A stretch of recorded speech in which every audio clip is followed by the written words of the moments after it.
Mis hermanos, Dios les bendiga. Bienvenidos al repaso de la lección de escuela sabática. Espero que sea de una enorme bendición, que podamos ampliar el conocimiento y podamos aprender más respecto a los importantes temas que viene trazando la lección de escuela sabática.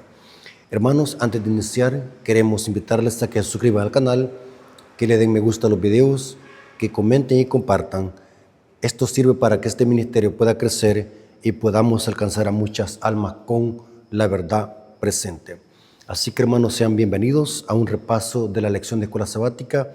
El objetivo de este repaso es para que usted pueda ampliar más el conocimiento y así pueda tener más información respecto a la lección de escuela sabática. Así que póngase cómodo, tomen su Biblia y tomen papel y lápiz para que podamos estudiar juntos la lección de escuela sabática. Así que, hermanos, vengamos de rodillas para orar. Bendito Señor que estás en el cielo, santificado sea tu nombre. Te damos gracias porque nos permites una vez más poder conocer tu palabra a través del repaso de la lección de escuela sabática. Te pedimos, Señor, que nos des conocimiento y sabiduría para que podamos comprender estos importantes temas que viene trazando la lección de escuela sabática. Danos conocimiento, danos sabiduría. Bendice a tu pueblo, aquellos que van a escuchar este mensaje, que ellos puedan ampliar más el conocimiento y puedan aprender más de tu palabra. Te lo suplicamos en el nombre de Jesús. Amén. Ok, mis amigos y hermanos, quiero que tomen su lección de escuela sabática. La lección que estamos estudiando durante esta semana es la lección número 10. Trae como título El camino, la verdad y la vida. Estas son expresiones categóricas de quién es Jesús. Cristo es el camino, Cristo es la verdad y Cristo es la vida. Tres atributos que identifican a Cristo como un ser divino. Cristo es el camino para la salvación, Cristo es la verdad absoluta y Cristo es la vida. En Cristo hay vida original. Eso lo hemos visto en otros repasos de la lección de escuela sabática.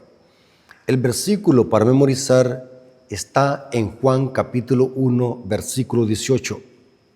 Juan capítulo 1, versículo 18 dice así: a Dios nadie lo vio jamás. El Hijo único, que es Dios, que está en el seno del Padre, Él lo dio a conocer. Hermanos, es bien importante que cuando nosotros analicemos este texto, vamos a comprender que a Dios en esencia nadie lo ha visto. El único que vio a Dios cara a cara fue Adán antes de su caída. En efecto, también quienes ven a Dios en esencia son los ángeles, los querubines y los serafines, porque ellos no son seres caídos, son seres santos celestiales. Pero es bien importante que cuando analizamos Juan 1:18 tengamos en cuenta el principio de que a Dios en esencia, como seres humanos caídos, no podemos ver a Dios. La Biblia dice que Moisés vio a Dios cara a cara. Pero esa expresión cara a cara debe de entenderse en el contexto de que Moisés no necesitaba ningún mediador para poder hablar con Dios. No significa que Moisés haya visto a Dios en esencia. En efecto, vamos a ver de que Dios le dijo a Moisés: si me ves, morirán. Porque Dios le dijo a Moisés: porque no hay hombre que me haya visto y haya vivido. En efecto, cuando analizamos la tipología del santuario, vamos a ver de que Dios hablaba con Moisés a través de una nube. La gloria de Dios, la Shekinah, se ocultaba en una nube. Esto era para proteger a Moisés de no ser destruido, porque un ser humano caído no puede ver a Dios en esencia porque no viviría. Nuestra naturaleza caída y pecaminosa no puede estar en la presencia absoluta de Dios. Así que Dios hablaba con Moisés a través de una nube. Esa gloria de Dios, la Shekinah, se ocultaba en la oscuridad, en una nube densa negra, para que Moisés no fuese destruido. Dios ocultaba su gloria a través de una nube. Cuando nos vamos a los evangelios, vamos a notar de que este fue uno de los principales objetivos de la encarnación de Cristo. Cristo es la gloria de Dios, Cristo es la Shekinah, según Juan 1:14. Y Cristo, para ocultar su gloria, la ocultó en un tabernáculo humano. Porque si Cristo hubiese venido con su gloria, la que tenía con el Padre antes de la fundación del mundo, en lugar de venir a salvarnos, hubiese venido a destruirlos. Porque nadie puede ver a Dios en esencia, porque si lo viésemos en esencia, moriríamos. Por eso es necesario, hermanos, que nosotros, dice Pablo, seamos transformados. Dice que esto corruptible se vestirá de incorrupción, porque carne y sangre no pueden heredar el reino de los cielos. Carne y sangre en el sentido que esta naturaleza humana pecaminosa que tenemos no puede ver la gloria de Dios porque morirían. Así que tenemos que ser transformados con una naturaleza de carne santa como la de Adán antes de su caída, para que así podamos ver a Dios cara a cara. Esto lo corrobora el apóstol Juan en su carta. Noten, estamos analizando Juan 1:18. Ya vamos a entrar en lleno a la lección de escuela sabática. 1 Juan capítulo 3 dice, 1 Juan capítulo 3, versículo 2. Amados, ahora somos hijos de Dios, y aún no se ha manifestado lo que hemos de ser. Pero sabemos que cuando Él se manifieste, seremos semejantes a Él. Noten, porque seremos transformados. Seremos semejantes a Él porque le veremos tal como Él es. Mientras tanto, a Dios nadie lo ha visto cara a cara. Dice el Evangelio de según San Juan, en Juan 1:18, a Dios nadie lo vio jamás. El unigénito Hijo que está en el seno del Padre, Él le ha dado a conocer. O sea que Cristo es la manifestación personificada del Padre. La gloria del Padre es Cristo. A través de Cristo es que nosotros conocemos al Padre. Pero por el momento nadie ha visto a Dios en esencia. Los profetas como Ezequiel, Daniel, Juan, Isaías pudieron ver a Dios, pero en visión. Pudieron ver la gloria de Dios en visión. Es bien importante que nosotros comprendamos el término que usa Juan. A Dios nadie lo vio jamás. En esencia, nadie lo ha visto. Porque si algún hombre caído lo viera, moriría. Ahora, cuando pasamos al día domingo, trae como título, les he dado ejemplo. Cristo nos ha dado ejemplo en todos los sentidos. Cristo es nuestro ejemplo, porque Cristo no hizo nada malo. Cristo es puro y santo. Por tanto, Cristo es nuestro ejemplo en todos los sentidos. Cuando la Biblia dice que nosotros debemos de imitar a Cristo, es porque Cristo es nuestro ejemplo a seguir. Nuestro modelo a seguir es Cristo. Pero el día domingo viene hablando de cómo Jesús nos enseña a ser humildes y a servir a otro. El día domingo viene hablando acerca de cómo Cristo enseñó el rito de la humildad a través de la cena del Señor y del lavamiento de los pies, el rito de humildad. Cristo nos enseñó que para ser grande en el reino de los cielos tenemos que servir a otro. Y lo demostró en la cena del Señor. El día domingo viene plasmado en Juan capítulo 13, versículos 4 al 15. Veamos lo que dicen estos textos bíblicos y cómo Cristo nos enseñó el modelo de que para ser grande en el reino de los cielos tenemos que servir a otro. La humildad es la esencia del reino de los cielos. El servir a otros es la esencia del reino de los cielos. Juan capítulo 13, versículos 4 al 15. Se levantó de la cena y se quitó su manto, y tomando una toalla, se la ciñó.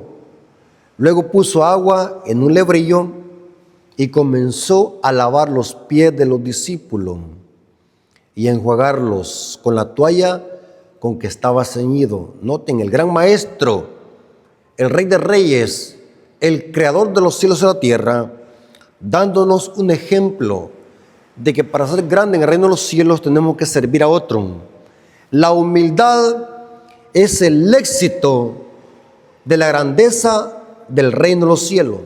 Y dice, entonces vino Simón Pedro y Pedro le dijo, Señor, ¿tú me lavarás los pies? Pedro sorprendido. Respondió Jesús y le dijo, lo que yo hago, tú no lo comprendes ahora, mas lo entenderás después. Pedro le dijo, no me lavarás los pies jamás. Jesús le respondió, si no te lavare, no tendrás parte conmigo. Y Jesús le dijo, noten cómo le dijo Jesús a Pedro, el que está lavado no necesita sino lavarse los pies, pues está todo limpio. Y vosotros limpios estáis, aunque no todo. Porque sabía quién lo iba a entregar, refiriéndose a Judas.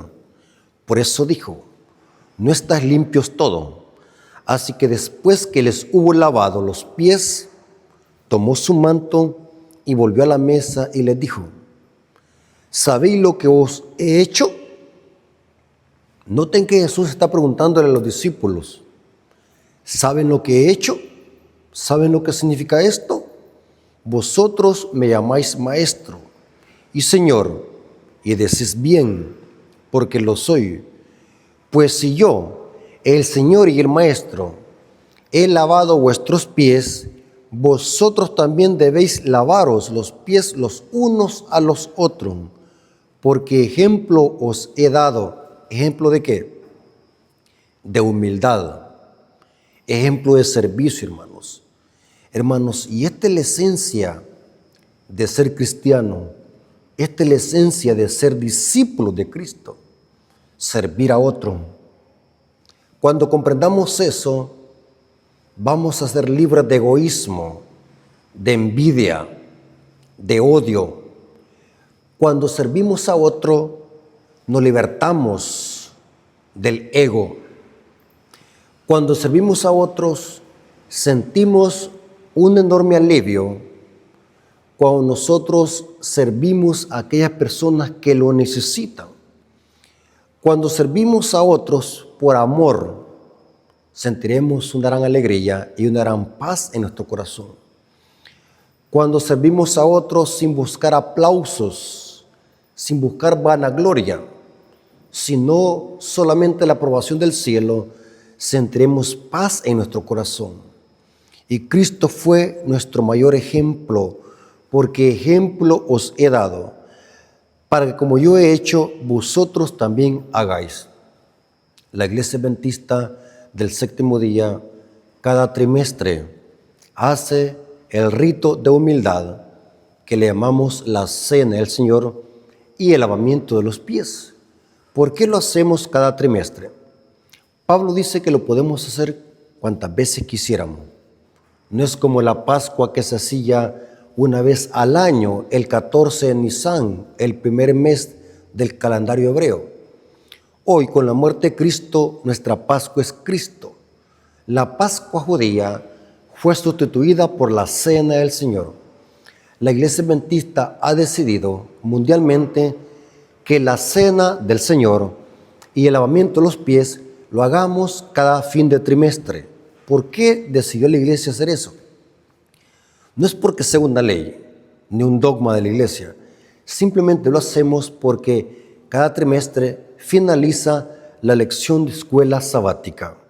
En el año tenemos 4 lecciones de escuela sabática, una por trimestre. Así que, hermanos, es bien importante que nosotros comprendamos de que el rito de humildad nos hace que nosotros seamos grandes en el reino de los cielos, el servir.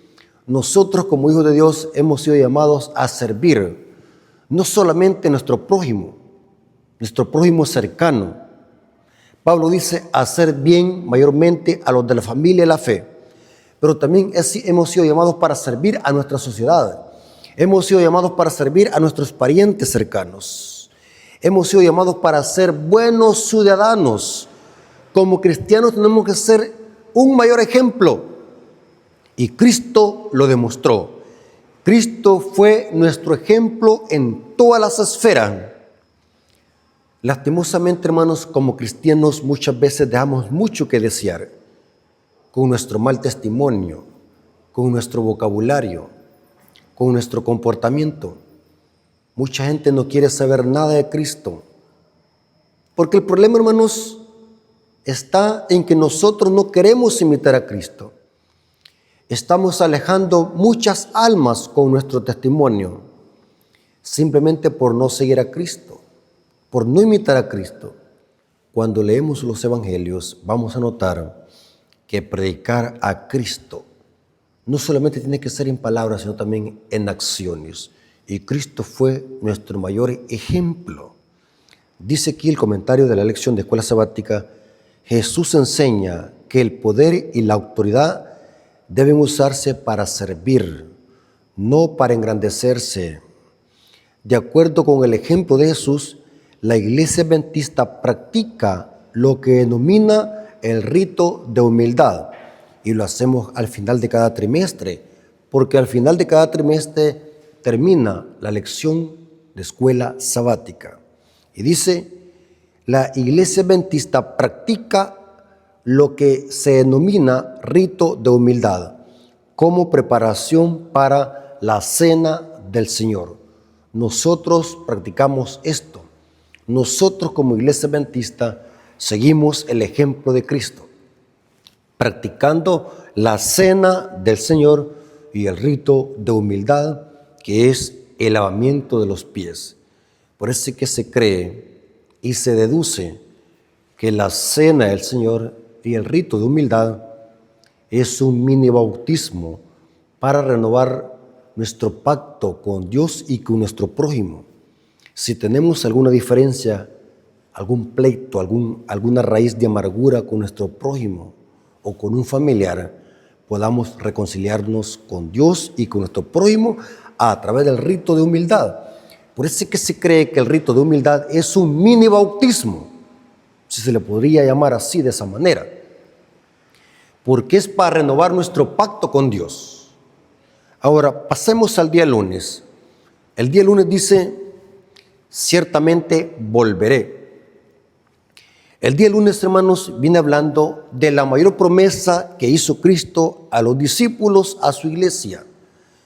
¿Cuál fue esa mayor promesa? La mayor promesa que Cristo ha hecho a su iglesia es su pronta venida, la segunda venida de Cristo. En efecto, por eso es que los adventistas nos llamamos de esa manera, porque creemos en la segunda venida de Cristo. Adventista significa que espera el segundo advenimiento. Y del séptimo día es porque guardamos el día santo de Dios, el cuarto mandamiento que el mundo cristiano ha pisoteado y ha olvidado. O sea que nuestro nombre posee dos doctrinas: la segunda venida de Cristo y el cuarto mandamiento, olvidado por Babilonia. No solamente olvidado, sino que también pisoteado. Pero en este caso, hermanos, la mayor promesa de Cristo hecha a su iglesia es su retorno, su inminente venida, que muy pronto la veremos, cuando Cristo venga con poder y gloria. Por eso es que Él dijo, volveré otra vez. El día lunes está basado en Juan capítulo 14, versículos 1 al 4. Juan capítulo 14, versículos 1 al 4 dice, noten lo que Jesús le está diciendo a sus discípulos. Los discípulos estaban turbados, porque Jesús les había dicho que Él se iría, que Él moriría, que Él padecería en manos de los judíos. Entonces los discípulos estaban turbados. Y Cristo en ese contexto les dice en Juan capítulo 14, versículos 1 al 4, no se turbe vuestro corazón, creéis en Dios, creed también en mí. En la casa de mi Padre muchas moradas hay. Noten que las moradas ya están, porque alguien dice o alguien puede creer de que Cristo fue a preparar morada. No, Cristo dice que fue a preparar lugar. Las moradas ya están. En la casa de mi Padre muchas moradas hay. Si así no fuera, yo no los hubiera dicho. Voy pues a preparar lugar para vosotros. ¿De qué manera Cristo prepara lugar? Según el libro de Hebreos, a través de dos funciones en el santuario celestial. A través de la función de mediador en el lugar santo, Cristo es nuestro mediador, y a través de la función de juez que se lleva a cabo en el lugar santísimo del santuario. O sea, Cristo a través de la función de mediador y abogado y de juez prepara ese lugar en el santuario celestial. Cuando Cristo viene por segunda vez, viene a recoger a su pueblo para llevarlo a que herede ese lugar que preparó en el santuario celestial a través de la mediación y de su obra de juicio en el santuario celestial. Por eso es que Cristo dice, me voy a preparar lugar para vosotros. Y noten cómo dice, y si me fuere a preparar lugar, vendré otra vez y os tomaré a mí mismo, para que donde yo estoy, vosotros también estéis. Y sabéis a dónde voy, y sabéis el camino. Cristo ha prometido venir otra vez a llevarse a sus hijos a las mansiones celestiales. Cristo ha prometido, la mayor promesa del cristiano hecha por nuestro Salvador es que Él ha prometido venir otra vez. La lección de escuela sabática me gusta lo que dice aquí en el comentario, hablando acerca de la gramática venir otra vez. Dice la lección, en el idioma original la afirmación vendré está en tiempo presente. Vengo o estoy viniendo. Este uso del tiempo verbal presente en griego y se le conoce como futurista y sirve para referirse a un acontecimiento futuro tan cierto que se describe como que si ya estuviese ocurriendo. Noten, parece que es un verbo activo. Vengo, estoy viniendo. Y noten cómo dice, por lo tanto, una traducción válida de la aseveración de Jesús podría ser, les aseguro que volveré. La base de nuestra esperanza es el regreso de nuestro Señor Jesucristo. Estamos hablando de un evento personificado, porque quien viene es una persona, Cristo Jesús. Cristo le dijo a los discípulos en Hechos capítulo 1, versículos 10 y 11, varones galileos, ¿por qué están mirando hacia arriba? Este Jesús que ha sido llevado entre vosotros al cielo, así vendrá otra vez como le habéis visto ir al cielo. Noten, nuestra esperanza es el retorno de Cristo. Él dijo que ciertamente regresaría por su pueblo. Podemos poner nuestra confianza en esa promesa en virtud de quien la hizo, y es nuestro Salvador. Por eso, hermanos, la mayor promesa es el retorno de Cristo Jesús a esta tierra. Es nuestra mayor esperanza como pueblo de Dios. Y esto lo dijo Pablo a Tito. Tito capítulo 2, versículo 13 al 14. Tito capítulo 2, versículo 13 al 14 dice: aguardando la esperanza bienaventurada y la manifestación gloriosa de nuestro gran Dios y Salvador Jesucristo, quien se dio a sí mismo por nosotros para redimirnos de nuestra iniquidad y purificar para sí un pueblo propio, celoso de buenas obras. Noten que la esperanza del cristiano es el retorno de Cristo. Y Pablo lo dice aquí: aguardando la esperanza bienaventurada y la paruxía gloriosa de nuestro gran Dios y Salvador Jesucristo. El día martes dice: yo soy el camino, la verdad y la vida. El día martes, hermanos, es bien importante que nosotros lo comprendamos, de que estas tres cosas, el camino, la verdad y la vida, son expresiones categóricas de quién es Jesús. Cristo es el camino, la verdad y la vida. El fundamento de la iglesia de Cristo está basado en esto, en creer que Cristo es el camino, la verdad absoluta y la vida absoluta, y el camino absoluto es Cristo. No es como el famoso dicho de Roma: todos los caminos van a Roma. En el plan de salvación solamente hay un camino para llegar a la salvación y para llegar al Padre, y es Cristo Jesús. No es María, no es el Papa, no es ni la Iglesia Católica, porque la Iglesia Católica dice que fuera de la Iglesia Católica no hay salvación. Esa es una herejía. Mi Biblia dice que para llegar al Padre es a través de Cristo, no es a través de un sistema apóstata y falso de traiciones y mentiras como lo es la Iglesia Católica. ¿Cómo se pone a creer que la salvación está en un sistema apóstata que enseña doctrinas venenosas y falsas tradiciones de hombre? Mi Biblia dice que la única forma de salvarse es a través de Cristo, porque Cristo es el camino, la verdad y la vida. Ahora, aquí hay una pregunta en el día martes, dice: ¿qué preguntó Tomás acerca del lugar a donde iba Jesús? ¿Cómo respondió Jesús? Estas preguntan. Bueno, leamos Juan 14, versículos 5 al 6. Juan 14, versículos 5 al 6 dice: y le dijo Tomás: Señor, no sabemos a dónde vas. ¿Cómo pues podemos saber el camino? Esto está preguntándole Tomás, el incrédulo. Noten, ¿cómo pues podemos saber el camino? Jesús le dijo: yo soy. Noten que aquí está otra vez la expresión que encontramos en Éxodo 3:14. El gran yo soy, el que es. Jesús le dijo: yo soy el camino, la verdad y la vida. Nadie viene al Padre sino por mí. Noten, hermanos, claro y diáfano.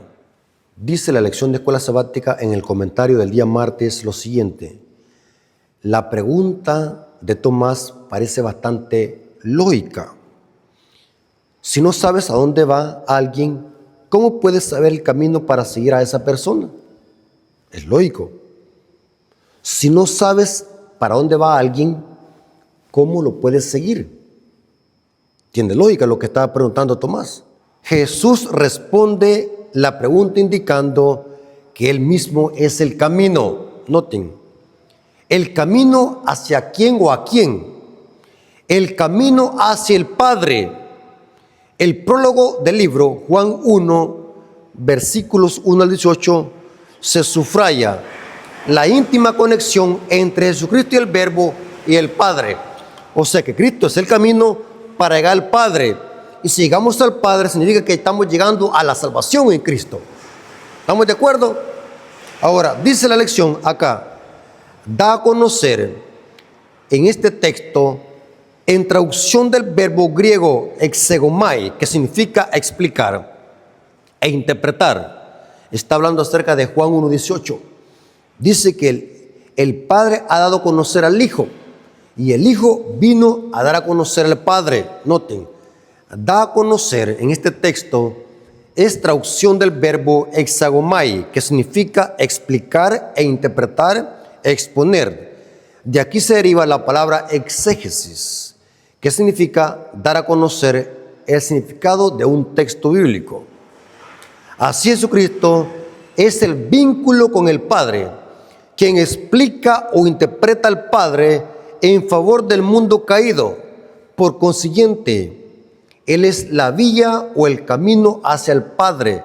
Sin Él, nuestra comprensión acerca de quién es y cómo es Dios sería limitada. ¿Se dan cuenta, hermanos? Es a través de Cristo que nosotros conocemos al Padre. Cristo es la manifestación absoluta del Padre. Cristo nos ha dado a conocer a su Padre. Cuando miramos a Cristo, estamos mirando al Padre. No es que sea la misma persona, sino que Cristo es el reflejo del Padre. Cristo es la revelación del Padre. Cristo es la encarnación de la palabra del Padre. Cristo es la palabra de Dios encarnada. En efecto, hay un versículo que está en Hebreos capítulo 1. Noten cómo dice Hebreos capítulo 1, dice así: Dios, habiendo hablado muchas veces de muchas maneras en otro tiempo a los padres por los profetas. Noten que Dios nos ha hablado a través de los profetas. En estos postreros días nos ha hablado por el Hijo, a quien constituyó heredero de todo y por quien asimismo hizo el universo. Noten, estas son palabras categóricas y contundentes. A través de Cristo nosotros conocemos al Padre. Noten, el Padre nos habla a través de su Hijo. Muy importante ese punto, hermanos, para que no exista ningún tipo de confusión. Ahora, en este día martes también hay un punto muy importante. Ahí se dice una pregunta: ¿cómo aclaró Jesús el malentendido de Felipe? Se cita Juan 14, versículos 7 al 10. Juan 14, versículos 7 al 10 dice: Si me conocieseis, también mi Padre conocieras, y desde ahora le conocéis y lo habéis visto. Felipe dijo. Noten de que Felipe estaba malinterpretando el mensaje de Cristo. Muéstranos al Padre. Felipe quería conocer al Padre en esencia. Muéstranos al Padre. Queremos conocer al Padre como es. Y Cristo, noten cómo dijo. Jesús le dijo: ¿tanto tiempo hace que estoy con vosotros y no me has conocido, Felipe? El que me ha visto a mí, ha visto al Padre. ¿Cómo pues dice tú, muéstranos al Padre? ¿No crees que yo soy en el Padre y el Padre en mí? Noten, hermanos, que este versículo refuta la teología pentecostal. Los pentecostales dicen de que Cristo y el Padre son la misma persona, pero el texto no dice así.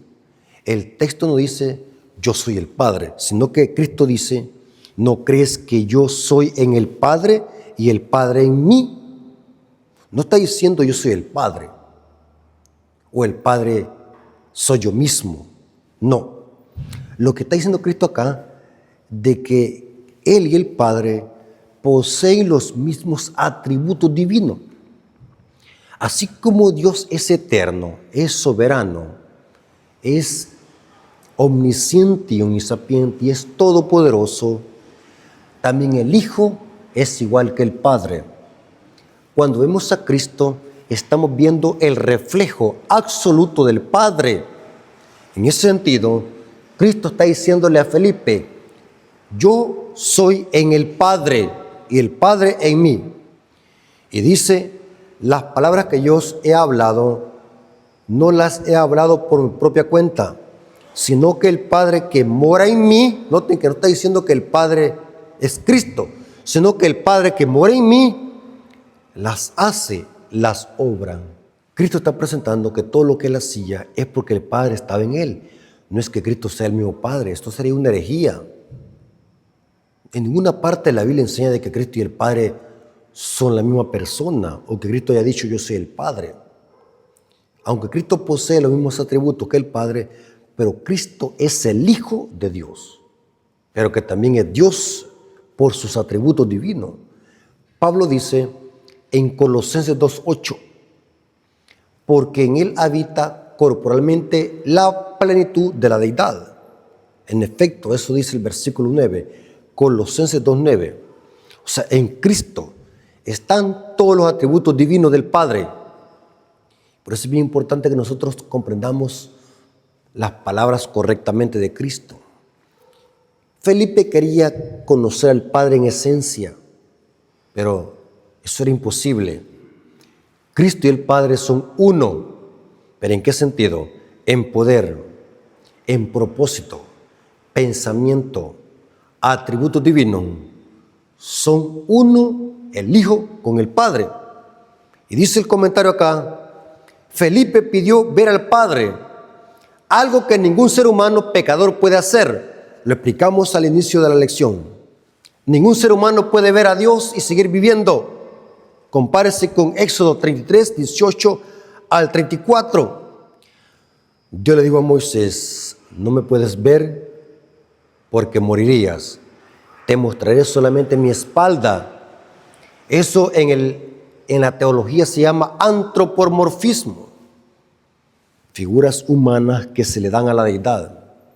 Dice que Dios le mostró la espalda a Moisés, porque si Moisés hubiese visto la gloria de Dios, el rostro de Dios, la gloria de Dios, Moisés hubiese muerto. Y se da la referencia acá de Éxodo 33, 18 al 34. Jesús reprende la falta de comprensión y señala que verlo a Él es ver al Padre. Juan 14, 9. Por consiguiente, está claro que Jesús es el camino hacia Dios. Sin Él, el camino se vuelve oscuro e incierto. Y Él es la luz que ilumina el camino hacia Dios. Pasemos al día miércoles. El día miércoles dice, yo soy la verdad. Vemos otra vez el yo soy. Referencia a Éxodo 3:14. El gran yo soy, el gran Elohim. Dice que Cristo es la verdad. Yo soy la verdad. Esta expresión categórica está en contraste con la mentira, contra el padre de la mentira que es el diablo. O sea, el diablo es la antítesis de Cristo. Cristo es la verdad y el diablo es el padre de la mentira. Cristo es el Hijo del Hombre y el diablo es el hijo de perdición. Cristo es el león de la tribu de Judá y el diablo es el león rugiente. Cristo es la estrella de la mañana, dice Pedro, y también el diablo es el lucero de la mañana, pero el lucero caído. Note que el diablo es la antítesis de Cristo. Cristo dice categóricamente, yo soy la verdad. Cuando hablamos de la verdad, estamos hablando de una verdad absoluta. Alguien dijo por ahí, nadie tiene la verdad absoluta. Pero mi Biblia dice que sí hay verdad absoluta y es Cristo y su palabra. Noten cómo dicen algunos textos bíblicos que hablan de esto, acerca de la verdad, en contraste con la mentira. Juan 8:32. Y conoceréis la verdad y la verdad os hará libre. Esto es categórico, hermanos. Aquí no hay ninguna ambigüedad. Aquí no hay verdades a media. Aquí no hay donde dudar. Aquí no hay donde inquirir. Es absoluto esto. Y conoceréis la verdad y la verdad os hará libre. En Juan 14:6 se vuelve a decir, leamos otra vez el texto. Jesús les dijo, yo soy el camino, la verdad y la vida. Nadie viene al Padre sino por mí. Noten que Él es la verdad. Cristo es la verdad absoluta. En Juan 15:26 se relaciona al Espíritu Santo con la verdad. Claro, el Espíritu Santo también es autor de la verdad, porque nos guía la verdad que es Cristo. Y el Espíritu Santo es el Espíritu de verdad, dice el apóstol Juan en sus cartas. Y dice Juan 15:26, Pero cuando venga el Consolador, a quien yo os enviaré del Padre, el Espíritu de verdad. Noten, Espíritu de verdad, el cual procede del Padre, Él dará testimonio acerca de mí. ¿Y quién es mí? Cristo, la verdad. Noten, estamos hablando de verdades absolutas. Pero es interesante, hermanos, cuando vemos los evangelios, vamos a ver de que el diablo es el padre de la mentira. Los que siguen al diablo van a practicar la mentira. Los que siguen a Cristo van a practicar la verdad. En el plan de salvación no hay mentiras blancas. Tampoco hay verdades a media. Mentira es mentira y verdad es verdad. ¿Por qué quienes creen de que hay mentiras piadosas? No, mentira es mentira. No podemos maquillar la mentira con un manto de justicia. Mentira es mentira. Y el padre de la mentira es el diablo. Dios es un Dios de verdad. Y así se conocía a Elohim en el Antiguo Testamento. Dios de verdad. La roca de nuestra salvación. Dios de verdad. Y aquí se menciona que el Espíritu es el Espíritu de verdad. Aquí en la lección de escuela sabática hay un comentario, dice: el Evangelio de San Juan relaciona repetidamente la verdad con Jesús, con su Padre y con el Espíritu Santo. La verdad está relacionada con Jesús, quien es la palabra logos en griego, y con la luz que contrasta con las tinieblas. ¿Quién es el padre de las tinieblas? El diablo. Asimismo, la mentira está relacionada con el diablo y con el pecado. Juan 8, 44 al 46. Cristo le dijo a los fariseos hipócritas: vosotros sois de vuestro padre el diablo, el padre de la mentira. Y dice, por consiguiente, dice aquí el comentario, por consiguiente la verdad no es en el Evangelio de San Juan simplemente una cuestión de hechos y cifras. Más que eso, la idea de verdad contiene un aspecto moral de fidelidad hacia Dios y hacia su voluntad. Y el Evangelio es verdad. La iglesia está fundada en la verdad. La iglesia sigue la verdad. En efecto, todos los mandamientos de Dios están fundamentados en verdad. Dice Salmo 111, versículos 7 y 8. La verdad proviene de Dios. La verdad proviene de Cristo y del Espíritu Santo. La verdad tiene poder en sí misma. La verdad rompe cadenas. Y dice el Espíritu de Profecía que el amor forma de destruir errores doctrinales y falsas teorías es únicamente predicando la verdad, nada más. La verdad tiene poder. La verdad es como una espada de filo. La verdad trae salvación. La verdad trae libertad. La verdad trae persecución. Porque predicar la verdad trae afrenta. Porque cuando se predica la verdad, eso trae persecución. La gente que vive en la mentira no tolera la verdad. Los que se enojan por la verdad es gente que vive en la mentira. Hay una cita del Espíritu de Profecía en este día que está en el libro Palabras de Vida, el Gran Maestro, página 22. Dice así: hay muchas personas que están clamando por el Dios viviente y anhelan la presencia divina. Las teorías filosóficas y los ensayos literarios, por brillantes que sean, no pueden satisfacer el corazón. Los acertos y las invenciones de los hombres no tienen ningún valor. Que la palabra de Dios hable a la gente. Noten, que la palabra de Dios hable a la gente. Eso necesita el mundo, que la palabra de Dios hable a la gente. Que los que han escuchado solo tradiciones, teorías y máximas humanas oigan la voz del ser cuya palabra puede renovar el alma para vida eterna, y es únicamente escuchando la verdad. Y la verdad la encontramos en la palabra de Dios, no en filosofía, no en teoría, sino en escuchar la palabra de aquel que emana todo lo que es verdad, porque Él es verdad. Cristo es la verdad personificada. Ahora pasemos al día jueves. El día jueves dice las Escrituras y la verdad. No podemos pasar por alto las Escrituras. Cuando hablamos de Cristo, tenemos que hablar de las Escrituras, porque Cristo es la palabra de Dios encarnada, y las Escrituras es Cristo en una forma escrita. ¿Comprendieron, hermanos? El verbo se hizo carne, el logos, la palabra se hizo carne. Cristo es la palabra de Dios encarnada, pero las Escrituras es Cristo, pero en una forma escrita. La palabra de Dios escrita es Cristo, pero en una forma escrita. Cuando vemos las Escrituras, estamos leyendo a Cristo en una forma escrita. Cristo es una forma encarnada de la palabra, pero las Escrituras es Cristo en una forma escrita. Por eso, hermanos, no podemos separar la palabra de verdad de Cristo, porque ambas son palabras, una es encarnada y otra es escrita. Ahora, vamos a ver algo muy interesante. Las Escrituras desempeñan un papel clave en la revelación de la verdad.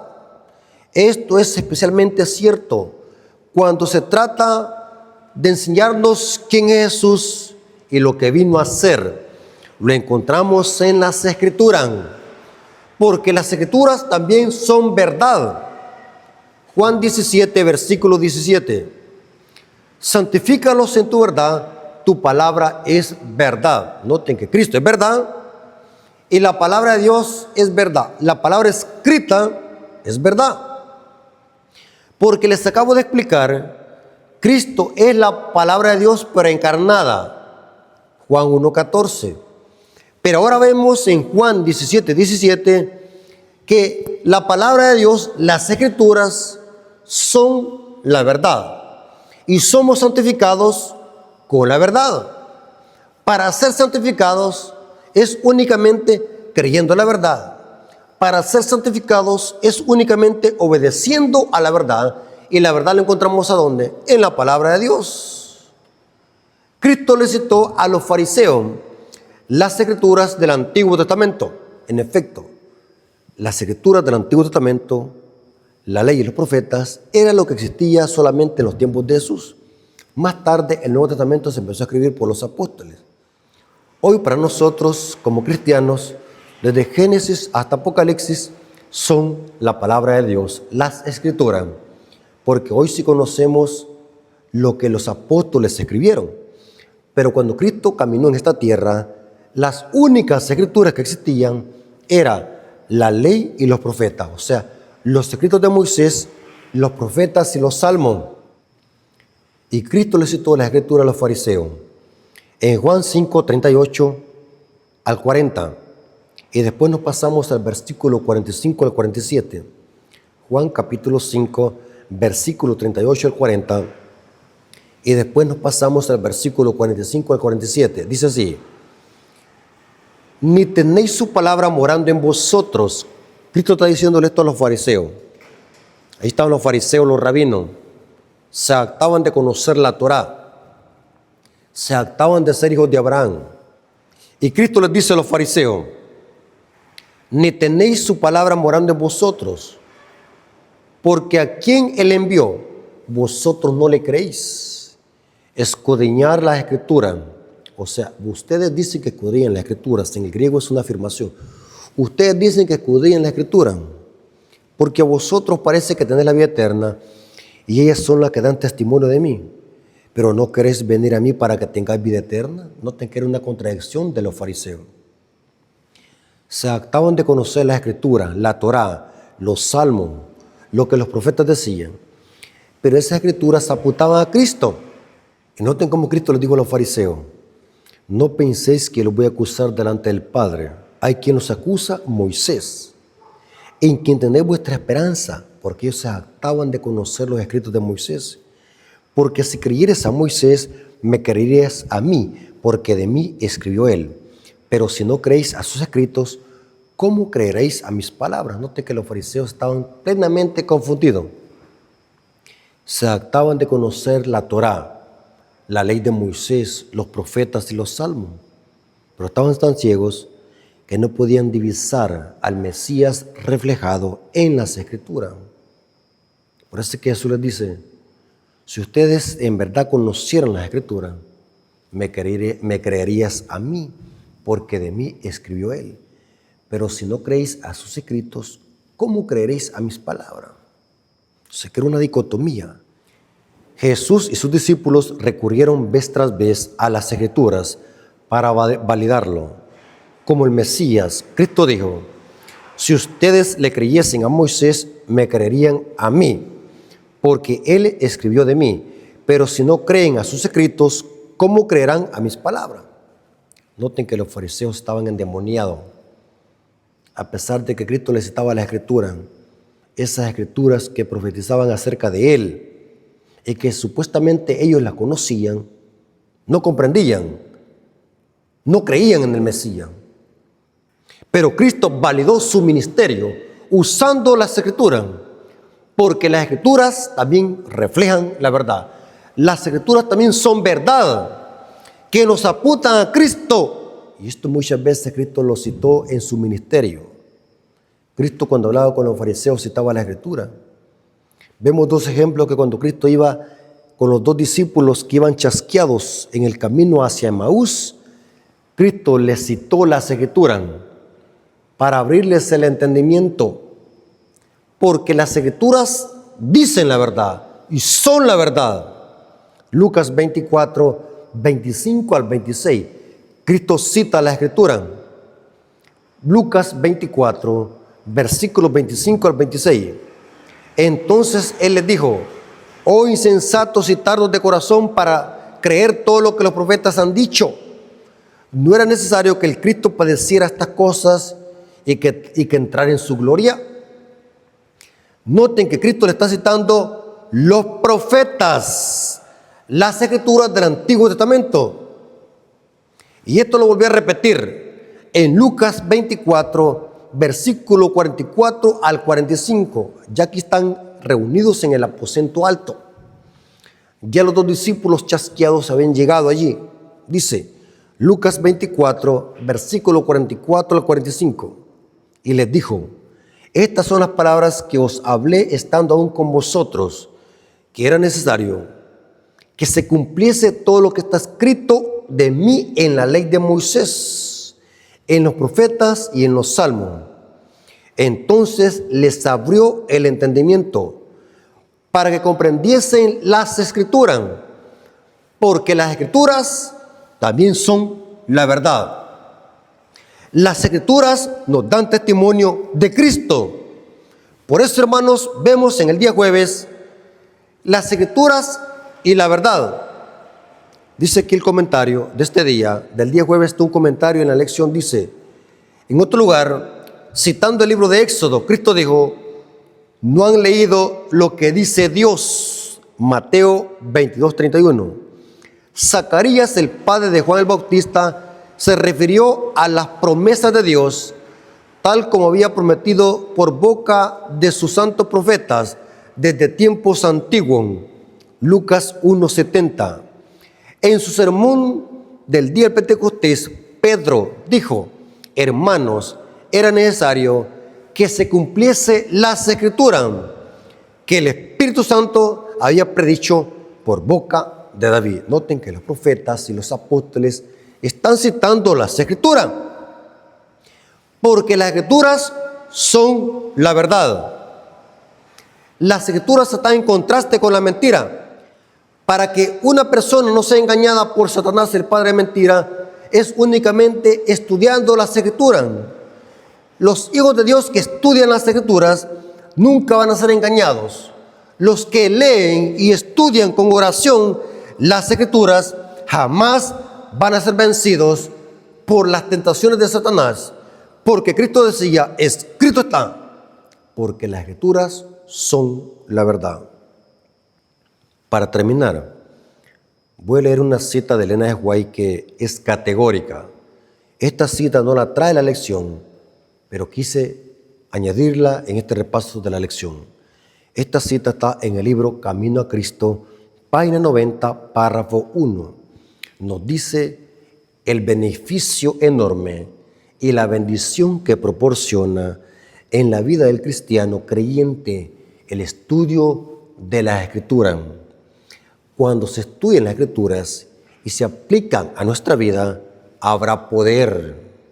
Noten cómo dice esta cita: Camino a Cristo, página 90, párrafo 1, dice: no hay ninguna cosa mejor para fortalecer la inteligencia que el estudio de la Escritura. Noten, para fortalecer la inteligencia.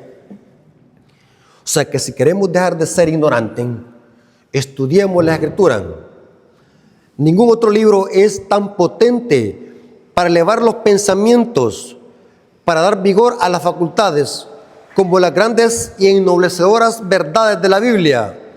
Si se estudiara la palabra de Dios como se debe, los hombres tendrían una grande grandeza de espíritu, una nobleza de carácter y una firmeza de propósito que raramente puede verse en estos tiempos, hermanos. Si queremos fortalecer nuestra inteligencia, estudiemos la Escritura. Si queremos crecer espiritualmente, estudiemos la Escritura. Si queremos ser hijos legítimos del reino de los cielos, obedezcamos las Escrituras. Hermanos, Dios les bendiga.